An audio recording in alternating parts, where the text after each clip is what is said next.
এই মুহূর্তে আলুর সবচাইতে বড় খবর, আলুর অধিক ফলনে দাম না পাওয়ার আশঙ্কা। ভিন রাজ্যে রপ্তানিতে সুরাহা মেলার আশা চাষিদের। গতকাল বৃষ্টিতে হাবুডুবু খাচ্ছে আলুর জমি। আপনারা ভিডিওতে দেখতে পাচ্ছেন কি পরিমাণে জল বেঁধে আছে আলুর জমিতে। এর ফলে আলু পচে যাওয়ার আশঙ্কা থাকছে। খামখেয়ালি আবহাওয়ায় বাড়বে আলুর দাম, ফলন নিয়ে ঘোর চিন্তায় আলু চাষিরা।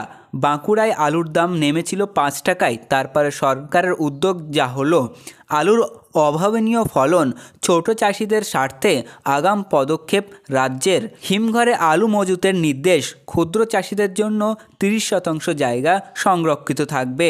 বিস্তারিত খবর জানতে ভিডিওটি শেষ পর্যন্ত দেখতে থাকুন। তো চলুন জেনে নেওয়া যাক আজকের আলুর বিশেষ খবর। এবার হুগলিতে 92,000 হেক্টর জমিতে আলু চাষ হয়েছে। বিঘা প্রতি 60 থেকে 70 বস্তা আলু উৎপাদন হবে বলে অনুমান করা হচ্ছে। এবছর ফলন ভালো হবে, তাই আলুর উৎপাদন অনেকটা বেশি হবে বলে আশা করা হচ্ছে। তাই রাজ্য সরকার যদি এবছরও তাদের নীতি মেনে রাজ্য সরকার যদি আলু ভিন রাজ্যে না পাঠায়, তাহলে তারা সমস্যায় পড়বেন বলে মনে করছেন কৃষকরা। তাদের আশঙ্কা, ভিন রাজ্যে আলু না গেলে দাম তলানিতে এসে ঠেকবে। কৃষি দপ্তরের সূত্রে খবর, এবার আলু চাষ বেশি হয়েছে হুগলিতে, সেই কারণেই ফলনও বেশি হওয়ার আশঙ্কা রয়েছে। রাজ্য সরকারের তরফ থেকে গত বছরে রাজ্যের বাইরে আলু পাঠানোর উপর নিষেধাজ্ঞা জারি করা হয়েছে। প্রগতিশীল আলু ব্যবসায়ী সমিতির দাবি, এবছর আলু মজুত ব্যবস্থার ক্ষেত্রে সরকার যদি একটা নীতি নির্ধারণ না করে, তাহলে সমস্যায় পড়বেন চাষি থেকে আলু ব্যবসায়ীর সঙ্গে যুক্ত কারবারিরা। রাজ্যের আলু উৎপাদনে এগিয়ে হুগলি, বর্ধমান, উত্তর 24 পরগনা, উত্তরবঙ্গের বেশ কিছু জেলা। কৃষকদের সঙ্গে বহু মানুষ এই আলুর কারবারের সঙ্গে যুক্ত। শুধু তাই নয়, এই রাজ্য থেকে পাঠানো আলুর উপর নির্ভর করে বিহার, উড়িষ্যা, অসম, বাংলাদেশ। যদি অধিক ফলনের জন্য রাজ্যের কৃষি বিপণন দপ্তর এখন থেকেই বাইরের পাঠানোর কোনো নির্দেশ না নেয়, বছরের শেষে ফের আলু নিয়ে বিশৃঙ্খল সৃষ্টি হবে। কৃষি বিপণন মন্ত্রী বেচারাম মান্না বলেন, আলুর উৎপাদন আবহাওয়া, প্রকৃতি ও পরিবেশের উপর নির্ভর করে। সামগ্রিকভাবে ব্যাপারটা পর্যবেক্ষণ করা হয়েছে, প্রয়োজন অনুযায়ী সিদ্ধান্ত নেওয়া হবে। আলুর উৎপাদনে অন্যতম জেলা হুগলি। গত বছর হুগলিতে 88 হেক্টর জমিতে আলু চাষ হয়েছিল। প্রাকৃতিক বিপর্যয়ের পরেও হেক্টর প্রতি 27 টন আলু উৎপন্ন হয়।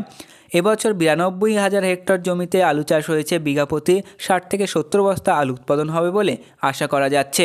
হুগলি জেলার উপকৃষি অধিকর্তা মৃত্যুঞ্জয় মারদানা বলেন, গত বছর তুলনায় এবছর আলু চাষের জমি অনেকটাই বেড়েছে।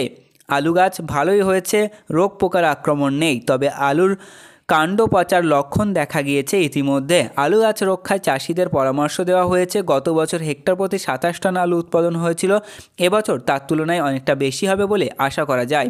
ভাগ চাষি অসিত বাগের কথায়, এবছর আলু উৎপাদন অনেকটা বেশি হবে। যদি রাজ্য সরকার ভিন রাজ্যে আলু না পাঠায়, তাহলে কৃষকরা আবারও সমস্যায় পড়বে। অন্য রাজ্যে আলু এ রাজ্যে আসছে, অথচ আমাদের রাজ্যের আলু অন্য রাজ্যে যেতে বাধা দিচ্ছে। এখন 3 টাকা কেজি দরে আলু বিক্রি হচ্ছে। এত টাকার সার, ওষুধ খরচ করে কি লাভ পাবো আমরা? এমনিতে লোকের জমিতে লিজ নিয়ে আমরা চাষ করি, সরকারের তরফ থেকে আমরা কোনো অনুদান পাবো না, তাহলে আমরা কোথায় যাব? আরেক ভাগ চাষি বাবুল পণ্ডিত বলেন, এবছর আলুর ফলন বেশি হলেও আমরা পয়সা পাবো না। ঝড় বৃষ্টি হয়নি, সেই কারণে আলু চাষের ক্ষতির পরিমাণও কম। ফসলও আশা করি ভালো হবে। বিঘা প্রতি 70 বস্তা আলু হবে। আমাদের বিঘা প্রতি 22 থেকে 23,000 টাকা খরচ হয়েছে। আমরা বেশিরভাগ ভাগ চাষি, জমির মালিকের ভাগ দিতে গিয়ে সব চলে যাবে। গত বছর বিঘাতে 30 থেকে 40 বস্তা আলু হয়েছিল, দামটাও বেশি ছিল, তাই পুষিয়ে গিয়েছিল। হিমঘর অ্যাসোসিয়েশনের প্রতিক্রিয়া। হিমঘর মালিকদের সংগঠন তথা পশ্চিমবঙ্গের কোল্ড স্টোরেজ অ্যাসোসিয়েশনের সভাপতি প্রতীত পাবনদের এই বিষয়ে জানান যে, রাজ্য সরকার এই সিদ্ধান্ত নেয় তাদের কোনো আপত্তি নেই, তবে 20 মার্চের পর ছোট চাষিদের জন্য সংরক্ষিত নিয়ম উঠে যাবে, এই বিষয়ে তাদের আপত্তি আছে। বৈঠকে সংরক্ষণের সময়সীমা বলা হয়েছে 15 মার্চ থেকে, সময়সীমা বহাল থাকুক।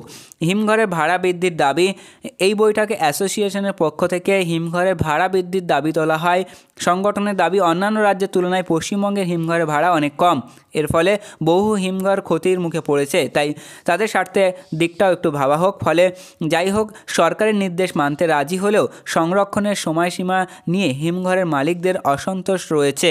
সেই কারণে সমস্যা সমাধানের জন্য বিষয়টি নিয়ে আবারও আলোচনা হতে পারে বলে প্রশাসনিক সূত্রের খবর। ক্ষুদ্র প্রান্তিক চাষিদের জন্য এবার হিমঘরে 30% জায়গা সংরক্ষিত থাকবে। প্রিয় কৃষক বন্ধুরা, এই ছিল আজকের আলুর গুরুত্বপূর্ণ খবর। পরবর্তী এ ধরনের গুরুত্বপূর্ণ খবরগুলি পেতে অবশ্যই আমাদের চ্যানেলটিকে সাবস্ক্রাইব করুন, পাশে থাকা ঘন্টাটি বাজিয়ে রাখুন এবং ভিডিওটি আপনার ফেসবুক হোয়াটসঅ্যাপের মাধ্যমে আপনার কৃষক বন্ধুদের কাছে ভিডিওটি পাঠিয়ে দিন।